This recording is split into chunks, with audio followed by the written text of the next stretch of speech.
This is TWiT. Google today was charged by Europe's top antitrust authority with an official complaint. The company is accused of favoring Google Shopping over competitors. Google faces a maximum penalty of, wait for it, $6 billion.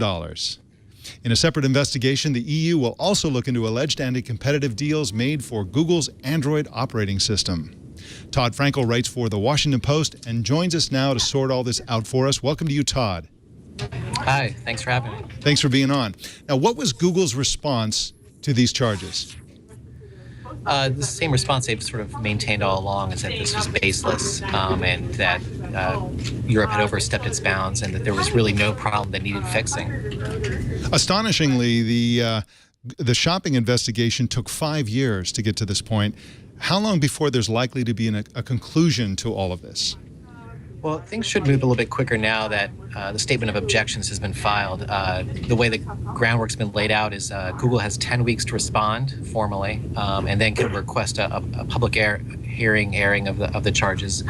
And then after that, we could see it go to some sort of what they call trial court, but more likely we'll see intense settlement negotiations. And most people's observers seem to think this might wrap up within a year, assuming it doesn't get bogged down as the case against Microsoft did at this stage. Now, presumably, in addition to emptying Google's pockets if they're victorious, the European Union will force some sort of changes on Google. What would those changes be? And more specifically, since we're talking about search results, how would they monitor and enforce them?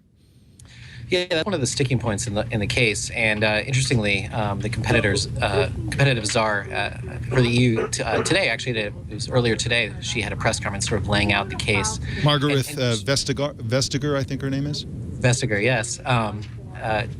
So she was sort of explaining that she was less interested in sort of tweaking the algorithm or requiring that Google change the way it displayed search results, and that she was more interested in coming up with some sort of understanding, some sort of principle for guiding how Google proceeded with this. Which I think is smart, rather than saying, oh, this is, we don't know anything about algorithms, we don't know anything about page design, but let's come to a general agreement of principles that could be laid out that we could agree this is how search should be done. So, it's still very much up in the air. The changes that they want are sort of hard to figure out exactly how that would look like for the consumer. Yeah, especially since this is really a moving target. First of all, you have personalization. So every individual consumer is going to get different results based on their history, based on what Google knows about them. Second of all, Google is always tweaking its algorithm, so the results are always kind of different. And third of all, there's this sort of circular argument we've seen in all of these complaints against Google search, which is that, the accusation is, well, you always put your competitors on the second or third page, and Google will say, well, they're less significant than the ones that we put on the first page. And then the argument back is, well, they're less significant because you put them on the second page, and therefore you're harming the competition, and et cetera, et cetera. How do you, it's a game of whack-a-mole. How do you get something solid enough for a ruling in an official governmental body like this over something as nebulous and shifting as search engine results? Right, I think you've hit it on the head there. That is the trick that has sort of eluded everyone to figure out how to proceed and what is the problem? How do you solve this problem that is constantly evolving? If it's a problem at all. Google asserts that it is not a problem.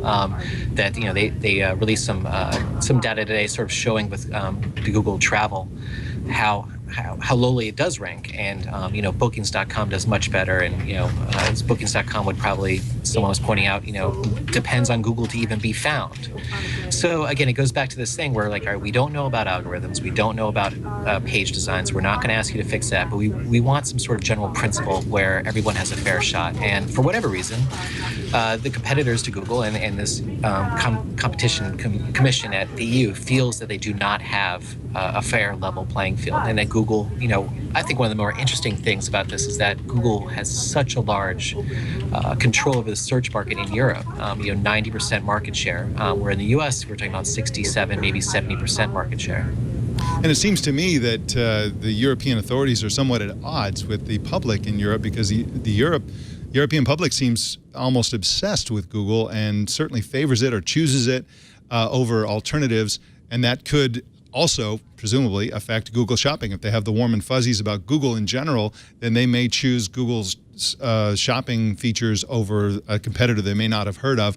Again, it's more nebulousness, and I can't wait to find out what the EU concludes in all this. Now, what's the complaint against Android? What is the complaint specifically, and also, what is the status of this investigation at this point?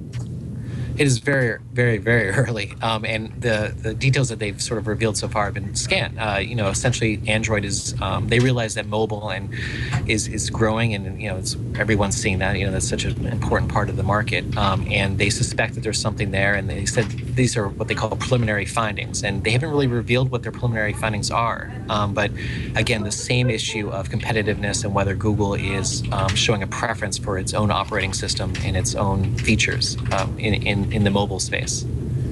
The European authorities seem to take issue with everything Google does. They don't like they don't like the Google Street View cars. They don't like the privacy policy. They don't like their search engine results. They don't like Android. They don't like anything. They saddle the company primarily as the main company who's affected by the right to be forgotten craziness, especially the demand by the European authorities that Google censor globally, not just in Europe, for right to be forgotten type of queries. Does Europe have a special beef or obsession with Google, or is it just a coincidence that Google's way of doing business happens to run against European law? What's your take on that? I think it's actually just the dominance that market is. I'm not sure that it's Google in particular. I'm not sure that if Microsoft, if it were to reach 9% market saturation and to really so much crowd out every other competitor, that they wouldn't be taking a look at some other main player in this as well. So I'm not sure, Google is in these lots of these, as you point out, sensitive areas that have attracted a lot of attention, but they have such market dominance that it's impossible to ignore them. There's almost no one else in some of these markets, which is just astounding. So, the regulators there say they want to foster innovation and give these other companies a chance, which is very different from the U.S. sort of market where we might protect consumers. We don't worry too much about other companies necessarily competing against other companies, no monopolies, but over there, they're much more concerned with making sure that companies, smaller companies, have a shot in favor, as they say, to foster innovation. Virgil in the chat room asks, well, why don't they go after Facebook? Facebook is a huge company too, and the answer is they are going after Facebook and Amazon and Apple and a bunch of other U.S. companies. There's a lot of activity in the regulation of Silicon Valley type companies, also Amazon, which is in Seattle. Anyway, a very interesting development. Of course, this was heavily expected. We've been expecting this for 5 years now. So here it is at long last. Todd C. Frankel is at WashingtonPost.com, and you can follow him on Twitter at TC Frankel. Thanks for joining us today, Todd. Great. Thank you so much.